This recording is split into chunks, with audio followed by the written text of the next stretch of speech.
ಇನ್ನು ಈ ಕೇರಳ ದುರಂತದಲ್ಲಿ ಕನ್ನಡಿಗರು ಸಾವು ಮತ್ತು ನಾಪತ್ತೆ ವಿಚಾರ ಈಗಾಗಲೇ ಕರ್ನಾಟಕದಿಂದಲೂ ಕೂಡ ಹೆಲ್ಪ್ ಲೈನ್ ಅನ್ನು ತೆರೆಯಲಾಗಿದೆ. ಈ ಕೇರಳ ದುರಂತದಲ್ಲಿ ಕನ್ನಡಿಗರು ಸಾವು ಚಾಮರಾಜನಗರ ಜಿಲ್ಲೆಯಲ್ಲಿ ಸಹಾಯವಾಣಿಯನ್ನ ಆರಂಭ ಮಾಡಲಾಗಿದೆ ಅನ್ನೋದ್ರ ಬಗ್ಗೆ ಮಾಹಿತಿ ಸಿಗ್ತಾ ಇದೆ. ವೈನಾಡಿಗೆ ದಿನನಿತ್ಯ ಕೆಲಸಕ್ಕೆ ಹೋಗ್ತಾರೆ ಗಡಿ ಕನ್ನಡಿಗರು. ಗಡಿ ಅಲ್ವಾ, ಜೀವನ ನಡೆಸಲೇಬೇಕು, ಕೆಲಸ ಮಾಡಲೇಬೇಕು. ಗುಂಡ್ಲುಪೇಟೆ ಹಾಗೂ ಸುತ್ತಮುತ್ತಲಿನ ಜನ ಅಲ್ಲಿ ಕೆಲಸಕ್ಕೆ ಅಂತ ರೆಗ್ಯುಲರ್ ಆಗಿ ಹೋಗ್ತಾರೆ. ಹೀಗಾಗಿ ಸಹಾಯವಾಣಿಯನ್ನ ಆರಂಭಿಸಿದೆ ಜಿಲ್ಲಾಡಳಿತ. ಏನಾದರೂ ಸಮಸ್ಯೆ ಇದ್ರೆ, ಯಾರು ಕಾಣೆಯಾಗಿದ್ರೆ 082226223161 ಈ ನಂಬರ್. ವಾಟ್ಸಪ್ ಸಂಖ್ಯೆ 9740944292 ಈ ನಂಬರ್. ಇಲ್ಲಿ ಕಾಂಟ್ಯಾಕ್ಟ್ ಮಾಡಿ ಅಂತ ಹೇಳ್ತಾ ಇದ್ದಾರೆ. ರಾಜ್ಯದಿಂದ 2 IAS ಅಧಿಕಾರಿಗಳ ನಿಯೋಜನೆಯನ್ನ ಕೂಡ ಮಾಡಲಾಗಿದೆ. ರಕ್ಷಣೆ ಪರಿಹಾರ ಕಾರ್ಯಾಚರಣೆಯ ಸಮನ್ವಯಕ್ಕಾಗಿ ನಿಯೋಜನೆ ಮಾಡಲಾಗಿದೆ.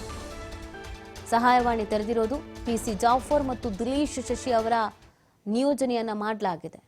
ಏನೇ ನಿಮಗೆ ಪ್ರಶ್ನೆಗಳಿದ್ರೂ, ನಿಮ್ಮವ್ರು ಯಾರಾದರೂ ಕಾಣೆ ಆಗಿದ್ರು ಅಥವಾ ಯಾರಾದ್ರೂ ಬಗ್ಗೆ ಮಾಹಿತಿ ಸಿಕ್ಕಿದ್ರೂ ಈ ಹೆಲ್ಪ್ ಲೈನ್ಗಳಿಗೆ ಕರೆ ಮಾಡಬೇಕು ಅಂತ ಕೇಳ್ಕೊಳ್ತಾ ಇದ್ದಾರೆ. ಯಾಕಂದ್ರೆ ಈ ಗಡಿ ಭಾಗದಿಂದ ಅಲ್ಲಿಗೆ ಕೇರಳದ ವೈನಾಡಿಗೆ ದಿನನಿತ್ಯವೂ ಕೂಡ ಕೆಲಸಕ್ಕೆ ಅಂತ ಹೋಗ್ಬರೋರ ಸಂಖ್ಯೆ ಸ್ವಲ್ಪ ಜಾಸ್ತಿ ಇತ್ತು.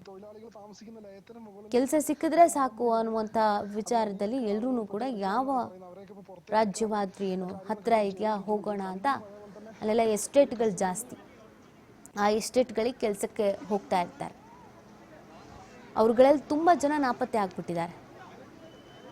ಹಾಗಾಗಿ ಅವರ ಪರಿಸ್ಥಿತಿಗೆ ಯಾವ ರೀತಿ ಆಗಿದೆ ಅನ್ನೋದ್ರ ಬಗ್ಗೆನೂ ಮಾಹಿತಿ ಇಲ್ಲ. ಮತ್ತು ಕರ್ನಾಟಕ ಸರ್ಕಾರಕ್ಕೂ ಎಕ್ಸಾಕ್ಟ್ ಆಗಿ ಎಷ್ಟು ಕನ್ನಡಿಗರು ನಾಪತ್ತೆ ಆಗಿದ್ದಾರೆ ಅನ್ನೋದ್ರ ಬಗ್ಗೆ ಮಾಹಿತಿ ಬೇಕಾಗಿದೆ.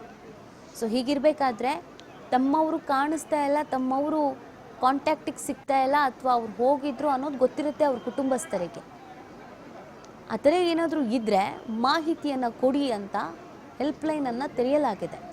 ಮತ್ತು ನೀವ್ಯಾರಾದರೂ ಸಂಕಷ್ಟದಲ್ಲಿ ಸಮಸ್ಯೆಯಲ್ಲಿ ಸಿಲುಕಿಕೊಂಡಿದ್ರೆ ಅದ್ರ ಬಗ್ಗೆ ಕೂಡ ಮಾಹಿತಿಯನ್ನು ಹಂಚಿಕೊಳ್ಳಿ ಅಂತ ಹೆಲ್ಪ್ಲೈನನ್ನು ಈಗ ಓಪನ್ ಮಾಡಲಾಗಿದೆ. ಸಹಾಯವಾಣಿಯನ್ನು ಜಿಲ್ಲಾಡಳಿತ ಆರಂಭಿಸಿದೆ.